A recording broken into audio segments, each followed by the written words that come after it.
Welcome to the VA Today pod and videocast with your host, Gail Alexander, a podcast about VAs, for VAs, and businesses looking for the right VA to help to start grow their business. Find the right VA today and visit VA Today on YouTube and ava-ni.com to find out more about VAs and what they can do for you, and get in touch with the virtual assistants you need today.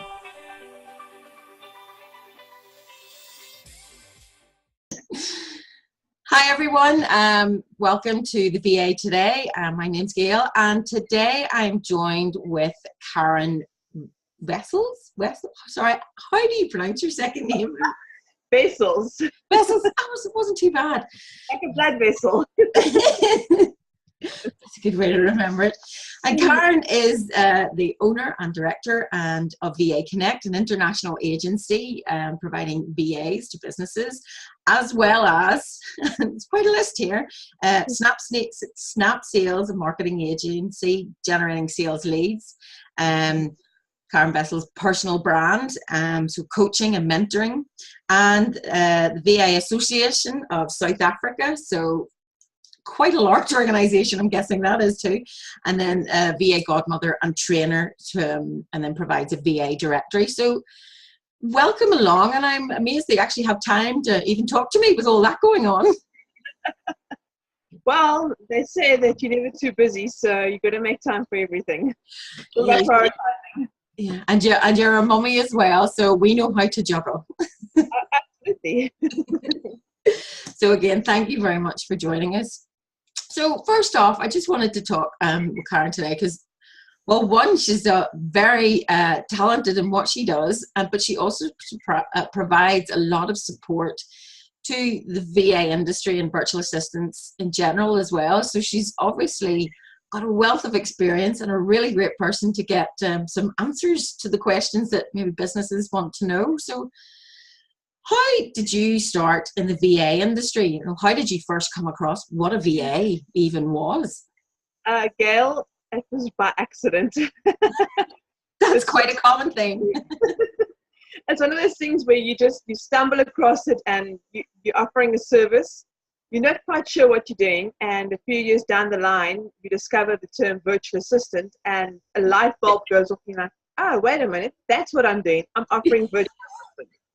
So it all really happened by accident. Very good. Yeah, that's a common theme I've heard from quite a few people recently as well, and it's the same for me. I was kind of doing a few roles, and then it was like, oh, you could be a virtual assistant, and it's like, well, what is that? How would you describe, for businesses out there that need sort of admin support, how would you best describe what a VA actually is and can do? Well, my stock standard line is it's your personal assistant that doesn't sit in the office with you. So it's someone who's your right-hand woman who really, she manages your life.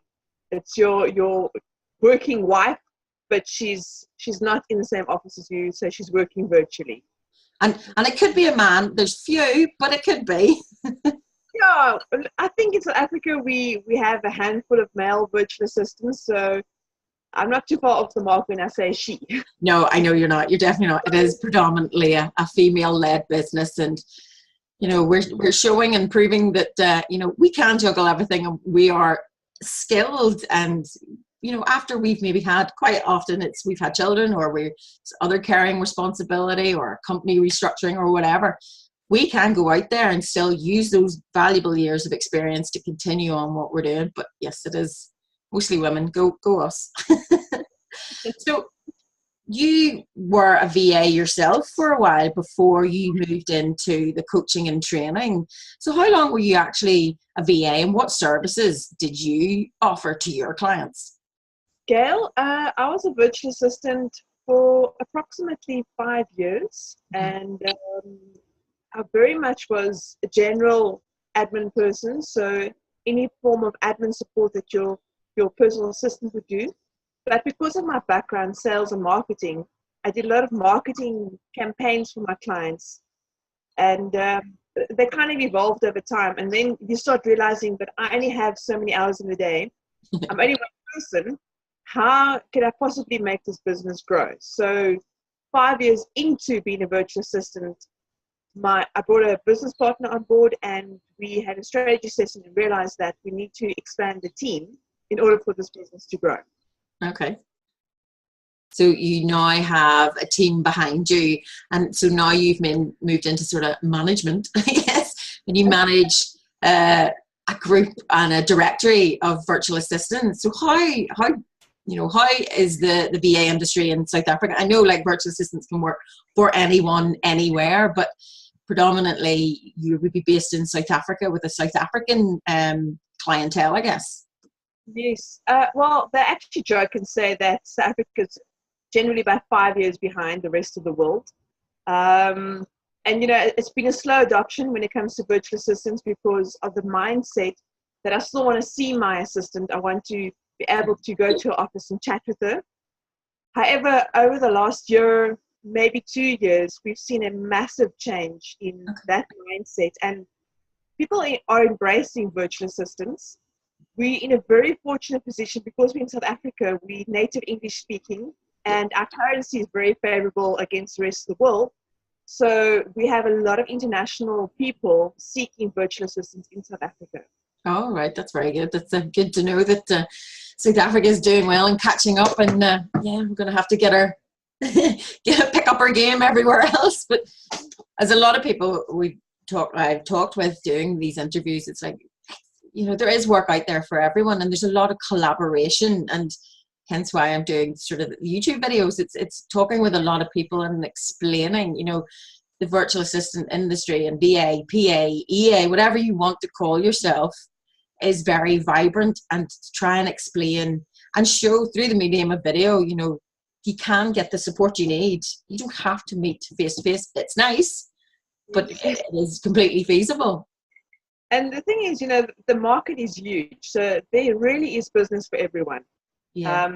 Every day we have new virtual assistants signing up at our association who have joined the market for the first time. There's enough business to go around. Yeah. And awesome. It's really, really awesome. So the majority of your clientele are South African based, but you do support businesses that are maybe looking for a South African person that's based in South Africa, but they aren't necessarily based somewhere else. So it's they have a business that's trying to get a foothold or something in South Africa, and your business and your association's there to help support that. Absolutely. Look, I'm in a very fortunate position. We are part of the association, so that part is to help empower and educate VAs in South Africa on how to offer their services, how to market themselves, how to have themselves seen. At the same time, I'm running South Africa, well, actually the African continent's largest virtual assistant agency. Wow. So more than 20 virtual assistants on our team. It's a bit of a weird situation because I am coaching my competitors, if you will. But again, there's enough business to go around, so why not? Exactly. It's like, as you say, it's collaboration, because you can coach your competitors, but as you say, because you can't do everything, so you do need other people, but you also want them to be at such a good standard. You want them to be at the same as you are, because then it reflects on everybody. So absolutely. If you have one bad apple, the people out internationally get to hear about it, and then I know, for instance, in the EU, there's a particular country there that won't deal with South Africa because of a few bad apples. So we have to make sure through the association that we have a level standard, that we have high ethical working consistency throughout the board. Okay. And so how would you go about doing that? How do you, with the association, how do you go about maintaining a certain level of standard? Do you require your associates to receive a certain level of training, a specific VA training, or what way do you try and maintain that that standard level? And that's a great question. So at the moment, what we're doing is a lot of one-on-one coaching to get the mindset right, to make sure that we don't undervalue ourselves, and to make sure that we always offer value to our prospective clients, and to make sure that the brand is out there. Simultaneously, I am at the moment working on an online course that will train VAs to take them through how to start their own business, what rates to charge, what services to offer, but always at a level that's international. Yeah, okay. And so do you recommend that all VAs take this type of training, no matter what country they're in? Do you recommend that there's like a global standard? Absolutely. Again, at the end of the day, we're all working together. So if a virtual assistant has a good reputation in Australia or in Wales or in America, it helps the rest of us. So it would make sense that we all have a high level of working. And look, we use our experience and our background to start our VA businesses and to offer certain services. But if we could all get training and to make sure that we're all on the same page, I think that you can only work towards making a really great future for virtual assistants. Yeah.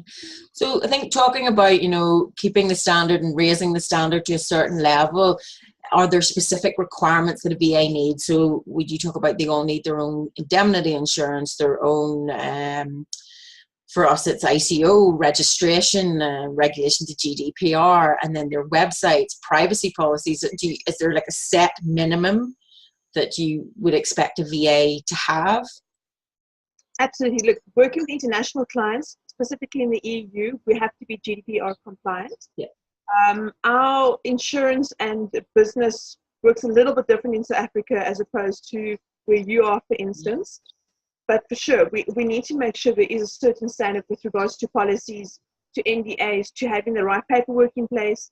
And absolutely, virtual assistant, everyone needs a website, because how else are you going to be found? Yeah. You're working virtually. So if you're not exposing yourself on social media, you need to have some other form of sales agent to work for you. So a website does make sense. Yeah. So it's probably the next question coming from that was, how would you expect a business? How would a business, or how would you go about finding a virtual assistant that works for you, or suits the need that you have, and then fits in with the culture of your business? What's the best way to find that right VA for you? I'm smiling because, one of the things in my virtual assistant agency is exactly that, is a great match with the client that fits our culture and our vision. It is a bit of a challenge. And, again, the more credibility you have, the more trustworthiness you ooze, the easier it is for a client to ascertain whether they can work with you. And again, it's online. So if you have a website and you showcase your expertise, your skills, but you also show the person behind the business, so that the prospective client can get to know you, because that's who they're doing business with, is you, the person, not necessarily always the brand. Yeah. The better it will be for you. Yeah. It's important to engage with the prospective client and for them to get to know you a bit better. It's not like you go online and shop and go, oh, okay, this virtual assistant, I'm just going to book them and send them tasks to do.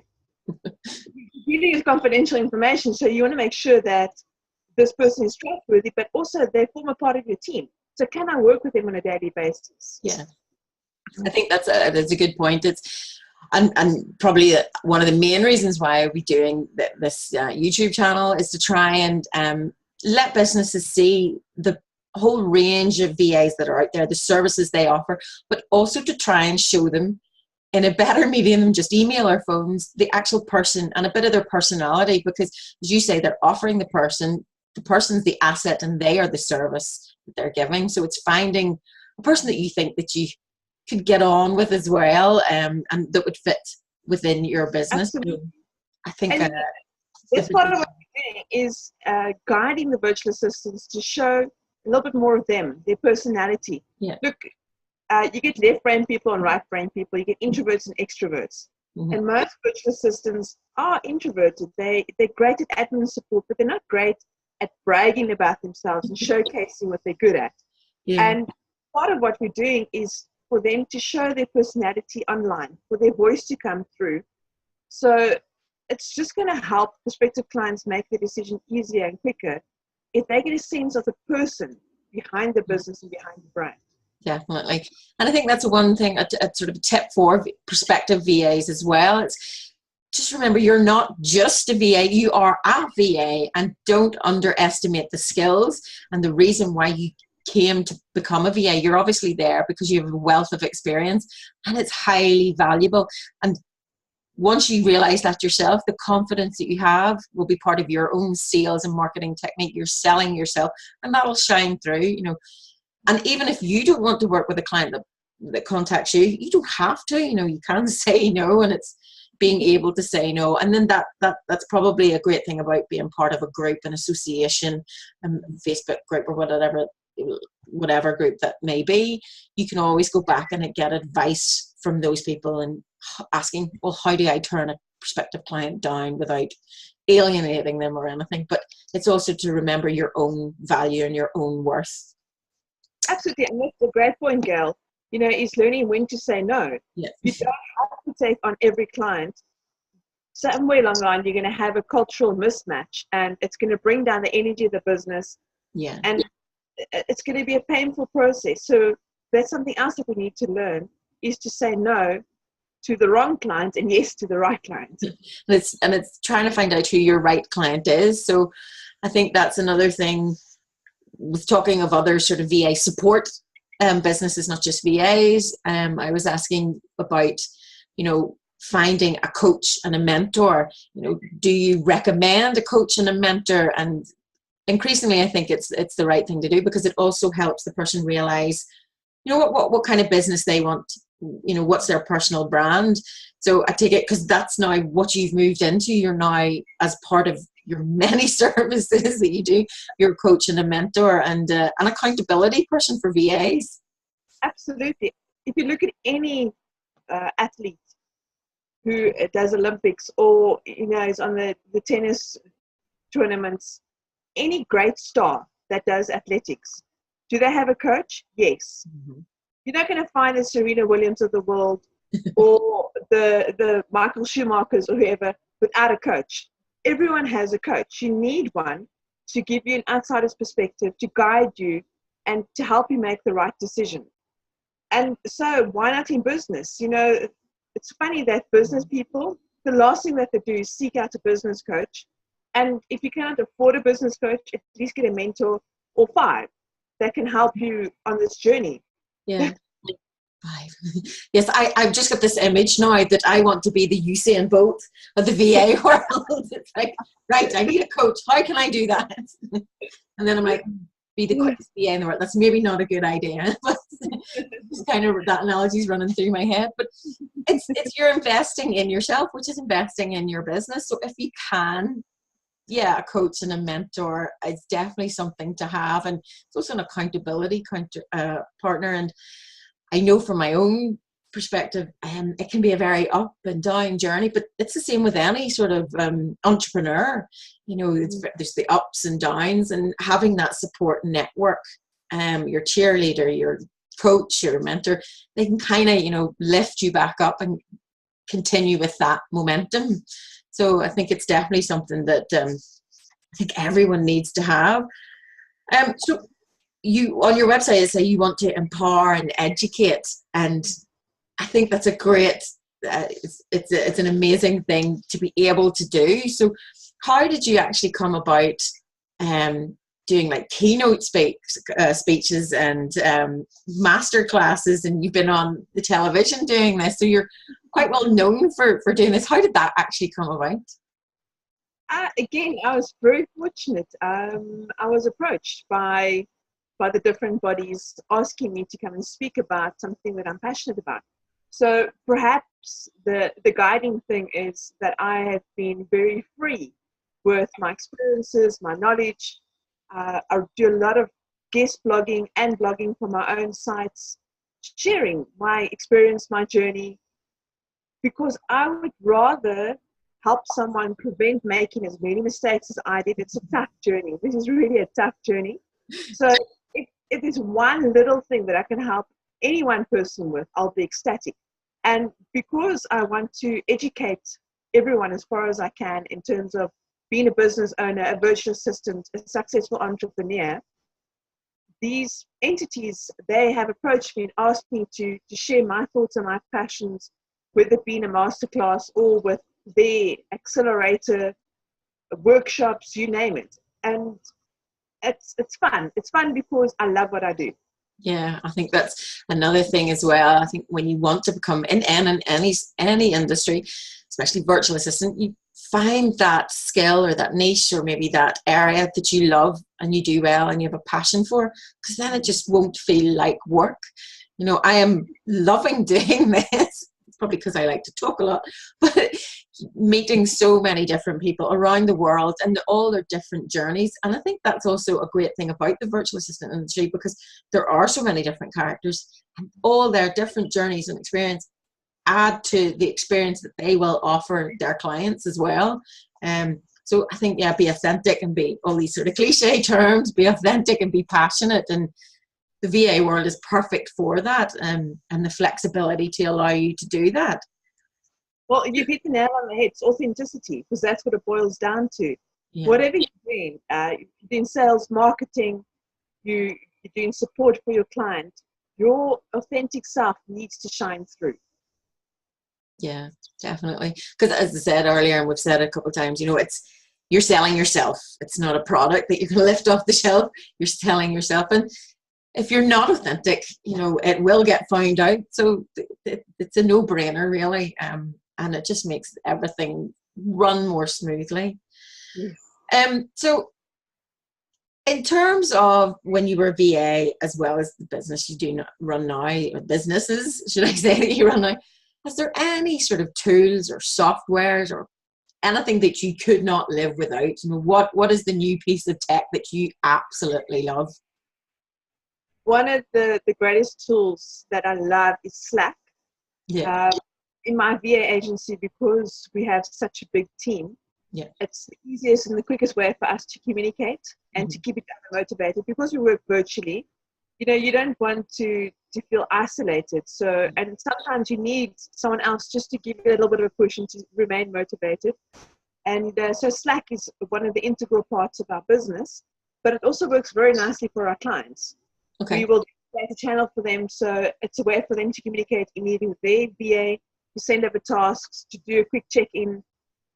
I call it WhatsApp on steroids. So Slack is a great tool to have. WhatsApp on steroids, very good. I like it. Yeah, I've used Slack for another sort of organization that I'm part of, and because quite often, as you say, with clients, people are so diversely spread around the world, so you do need something to keep in contact. Email after email after email, trying to find out which part of the email am I looking for is really hard. I guess, have you had any problems trying to educate businesses into using these tools that work for virtual world, you know, virtual workers? You know, have you had to, you know, say, oh, this is how we can do your business? It'll make it a lot easier if you use the cloud for sharing documents, and Slack or Instant Messenger or Skype or whatever, Zoom, you know, for communications. Have you ever had come across any business or any client that needs educated in these things? Yes, strangely enough, you know, our US market, we will suggest different apps, and they would be, we don't know these apps, but Okay. let's try them. Whereas more local, we would suggest apps, and they would come back with counter apps that they would prefer to use. So it's twofold. Some clients are very dead set against changing their business methodologies, and others embrace it. Yeah. But when they do embrace it, they realize how much easier their lives are made with it. Yeah, I think that's one thing to talk to potential clients and businesses, that technology's there to help and try and find the right one that fits them, because there's like the Trello, Asana, and some might work for some people and some might not for others. And it's the same, I guess, with social platforms. I am not the biggest fan of Twitter. I use it, but I love Instagram and I love YouTube now. But again, it's horses for courses. It's what you prefer and what you like. So when we're talking about tools and platforms, and how do you go about, for all your businesses and all your clients and all your associate members, how do you go about getting the clients, the right clients? Like, do you use networking, do you events, webinars, cold calling, emails, word of mouth? What is the best way for you to get clients, or have you got clients? When you build a house, you build it on a foundation. So the foundation for us is understanding your target market. Okay. And So your target market would be your client avatar, your buyer persona, and everything is sprouts from that really, because that forms the foundation of how your marketing campaign would work, your social media strategy. So if you understand exactly who you're targeting, you'll know where they hang out online, and their kind of mindset and the language that they would use and the colors and that kind of thing. So your buyer persona is of paramount importance. And so that's another thing that VAs need to think about at the start, when they're finding out where they want to work, what area, what specific area, then they need to look at their target markets. They need to do research and see where their specific industry sits, and then they can go about sending emails via InMail and LinkedIn, or advertising using Facebook ads or Bing ads or whatever. It takes a bit of research, but then I guess it's also a bit of trial and error, because you may think, oh, okay, I want to do this and I want to work in this area, and then realize maybe I don't quite fit there and suit there, but at least you're able to change. And again, there's always advice out there on Facebook groups or associational groups, whatever. You can always ask somebody for help. It's not I'm niching down into this, I have to do it this way. You can change. It's not set in stone, I guess. It's not set in stone. Although the one thing that I have picked up with a lot of my colleagues, my other virtual assistants in the industry, is that we tend to do our outreach for ourselves. So we forget who we're targeting and why. And as opposed to doing something that I like, or using social media platforms that I like, where would I find my prospective client? What would he or she like to see? And a lot of clients may not be in all social media platforms. It might only be on LinkedIn, for instance. Yeah. And I'm averse to LinkedIn. Well, then I'm missing out on a part of my market. Yeah. So it's embracing all the tools that your clients want, not necessarily that you like and prefer. Because as I said, I would use Twitter. I'm still not the best on it. I don't know why, but it is something I know I have to be there on and try, because again, clients will use it as well. So is there any, I suppose, underwriting or one piece of advice for any want to be VA or even experienced VA, what they really need to do or should be doing now? Is there any one, and I guess it goes for entrepreneurs as well, not just virtual assistants, one thing that you really think is vital to just keep your business going and running? Sort of put you on the spot there. It's very simple, and it's what I preach, it's what I write about, it's what I've come to be known for. Okay. Sales. If you don't see yourself as a salesperson, you have a problem. Okay. And you can be a mom, a dad, a business owner, a virtual assistant, an entrepreneur. You could be a receptionist. You are a salesperson, because you're advocating the brand that you're working for or that you own. Yeah. And sales is not this old stage thing of shoving something down someone's throat. Sales is relationship building. It's brand building. It's thought leadership. It's brand association. It's making sure that the world out there knows about you, how to get hold of you, and the pain that you solve. So if you're not in a sales mindset, there's a huge gap in your business, because without sales, there is no business. If you're not getting new clients on board every month, well, you could face a brick wall somewhere, because if you rely just on referrals or just on word of mouth, what if that dries up? Yeah. And then you don't know how to find new clients. So sales is the cornerstone of any business. Okay, that's something I'll have to reevaluate my mindset. I think I kind of do that myself when I have the time, because at the moment I'm juggling 2 small kids, so I don't push myself out there as much, because I know I can't take on as much client. But when I do, when the time comes, it's sales. As you say, you're selling yourself. Never really thought of it in that way, and I suppose that's a really good way to think of it. And it's not as you said, it's not a shoving down throat process. It's not a quick thing anymore. It's a journey, and it is building relationships. And I think you should look at it as it's quite enjoyable in a way that you're thought leadership. So you're writing things to make people realize that you obviously are experienced and know your stuff.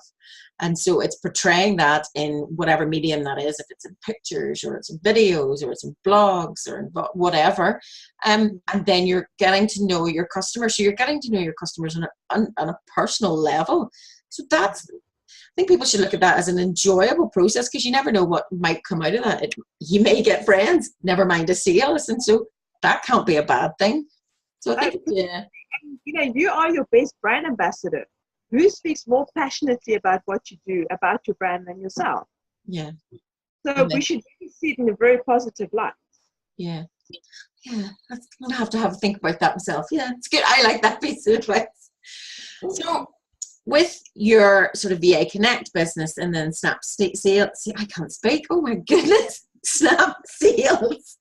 So that sort of sales as well, it's generating sales leads. So how exactly does that business work for you? Do you take any business that you take on board and then you're working how to get leads for them? What service is that providing? Well, Snap Sales, what we have done there is niched it a lot. So we started out general broad base, where we were generating leads for a lot of businesses. But what we've done now is we focus on the IT industry because of the long sales cycles. Okay. And due to that, our methodology that we have built lends itself to longer sales cycles, and it's a lot to do with relationship building. Okay. So it's not that lead generation where we buy a database, we send out mass emails, we get a response, and we sell those responses to 10 different clients. It's not the way we work. Okay. Every client is a unique campaign where we strategize with our chief strategist. Now, I cannot speak. It's catching. And, you know, everything is unique to that particular client. Okay. So the marketing collateral that we build, because it's digital marketing that we do, in part with relationship building and brand awareness, is completely unique to every client. Yeah. I guess it kind of goes back to like the VA industry as well, because virtual assistants are working with very different clients on a day-to-day basis. So everything needs to be highly specified, highly specific to the individual client. And so that's a similar process for that business. And then your personal brand and coaching business, again, that's talking about being authentic and selling yourself and making sure that people know or what you are and what you're selling and what your core values are. And so it's building upon that. And again, that leads back to sales. So from that, you have also the sort of it's written here as the VA godmother. Do you have a lot of little godchildren running around that you support, or do you take on many sort of clients that you do specific one-to-one coaching? Well, what happened with that is initially we started out with one-on-one coaching with VAs who wanted to join the industry, or those VAs who just had a question or two. And from that evolved the association, but also my sales consulting and coaching. So because what transpired is we realized that VAs don't just need an understanding of what a VA does. They need to be, their mindset needs to be coached to be business owners. Yeah. So it kind of evolved or spilled over into business coaching. Yeah. I think a lot of people, because they think, oh, I can do this skill, I can write blogs, I can do tax bookkeeping, oh, I can do this, that, and the other, but I don't know how to run a business. So again, that was something it was quite a steep learning curve for me, and I did it through an organization that wasn't specific to VA, but it's definitely something that all VAs need to have at the start so that they can be more successful. So have you found that any VAs, or the industry in general for South Africa, have you found that VAs that have that coaching, have that specific VA coaching, there is a difference in levels of success or even pay? You know, are VAs more successful when they go through this kind of coaching, mentoring, training? Absolutely. You know, you find students who are coachable, and then you find students who will go through the process but not always apply what they've learned. So if you're coachable and you're open-minded and you're willing to learn and to grow as a person and a business person, and you implement strategies that are shown to you, absolute success, 100%. And you can see it within months. Unfortunately, there are a few that will go through the process and they'll kind of like kick against the whole thing because this is how I do it, this is how I always do it.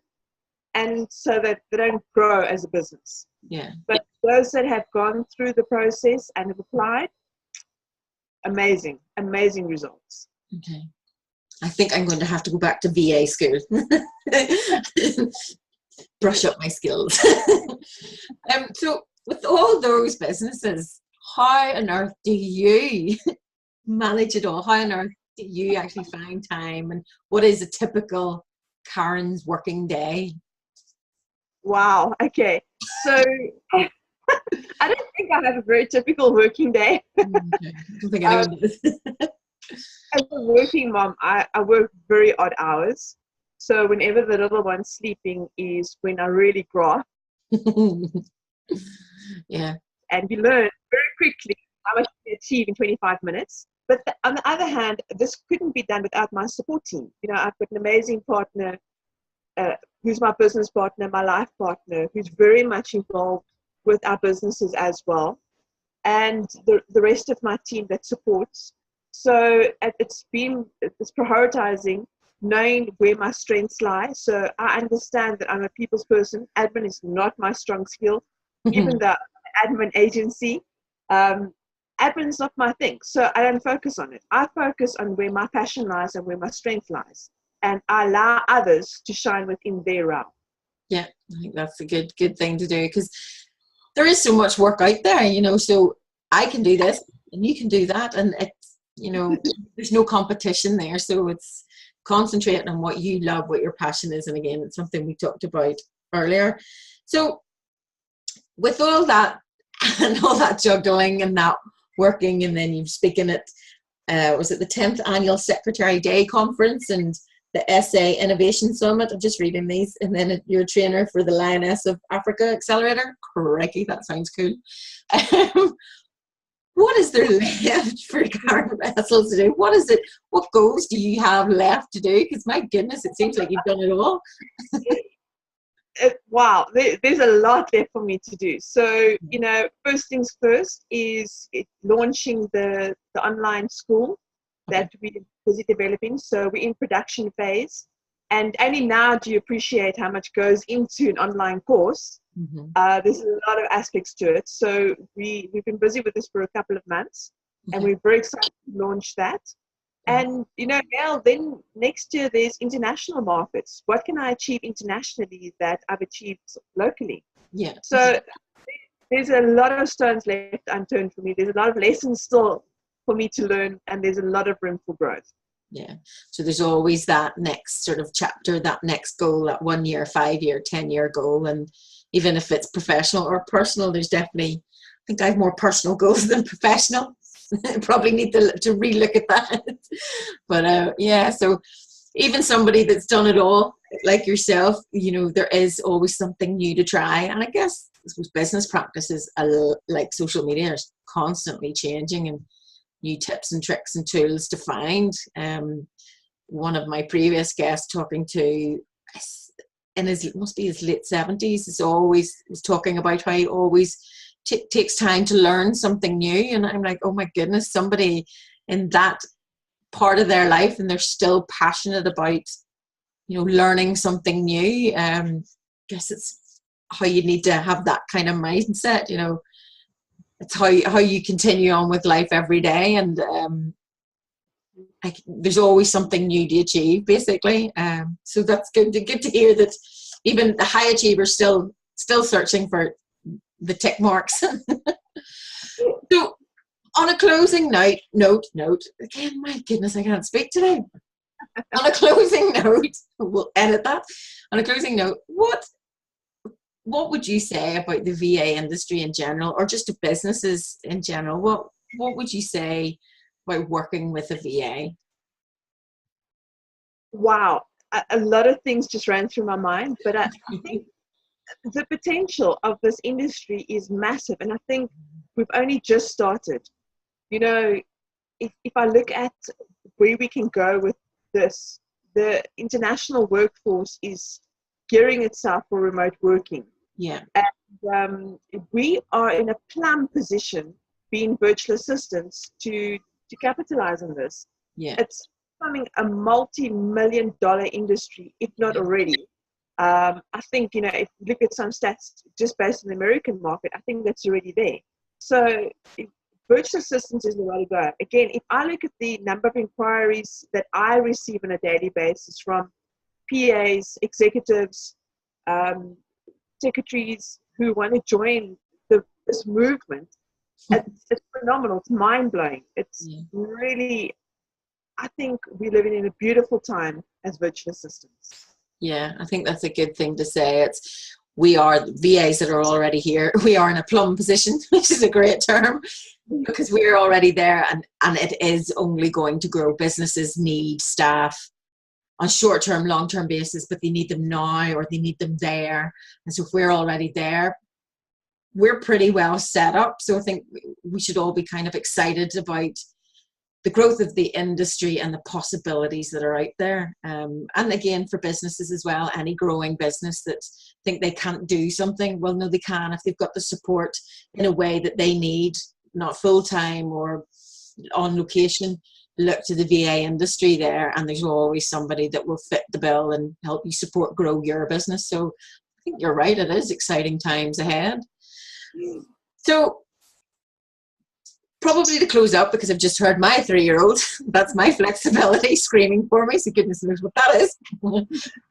I just want to say thank you so much for taking time out of your extremely busy day to come and talk to me and the audience about what a VA is, and especially about the South African industry, and just to be able to show the audience out there that the global market is massive, and to give some tips and tricks on how businesses in general, not just VAs, should look about how they grow their business. So I thank you very much for your time, and I hope to see lots more of you and your training school that's coming online. So you should give me the details so we can post them as well. And we'll hope to speak to you very soon. Fabulous. Gail, thank you so much. I've really enjoyed it. And, speaking like this, it always renews my appreciation for what we're busy with. So thank you for the time. I really enjoyed it. You're more than welcome. Thank you.